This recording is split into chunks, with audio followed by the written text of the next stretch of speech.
All right, going to be going over the timeline. The information I'm going to tell you is common knowledge. You can look it up yourself. I want to show you what's going on.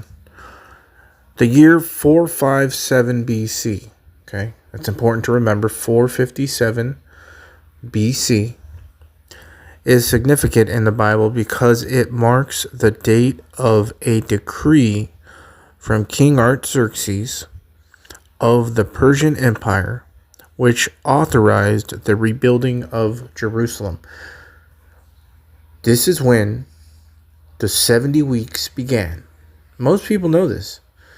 The 70 weeks of years, meaning that there is 490 days in 70 weeks, but you turn those into years. That's all that is. So it was a 490-year prophecy with the nation of Israel to be fulfilled by God. Okay, and it started in 457 BC when this decree went out.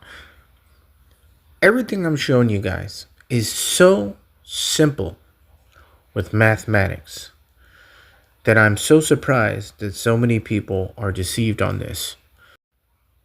So as you can see on the screen, a simplistic chart, you have 457 years before, and then you get to 0, which there's no year 0, but it's a marker.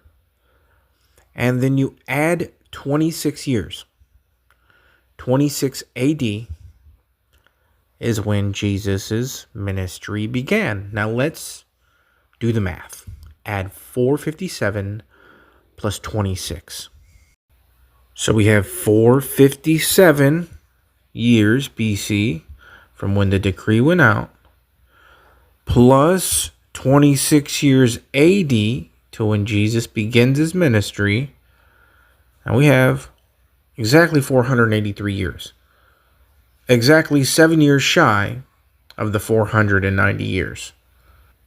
Okay, so Jesus began his ministry in 26 AD, as we can see here. How long was his ministry? 3 years and some change.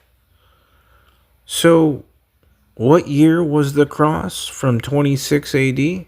Oh, 30 AD. Not 32 AD. 30 AD.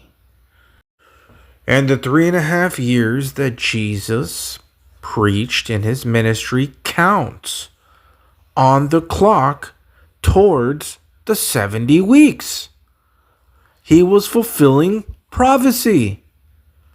And he was cut off in the middle of the week, leaving 3.5 years left. Galatians 3:17 KJV. And this I say, that the covenant that was confirmed before of God in Christ, the law, which was 430 years after, cannot disannul that it should make the promise of none effect. People been turning the covenant in Daniel 9 into an antichrist covenant. You're turning Jesus Christ into the antichrist. Romans 15:8. Now I say that Jesus Christ was a minister of the circumcision for the truth of God, to confirm the promises made unto the fathers. So you have two confirmations. You have the confirmation of the promise. We are part of that. In Ephesians chapter 2, covenants of promise made to Abraham all the way back in Genesis. And then you have the covenant of the law that he also confirmed in the flesh to Israel.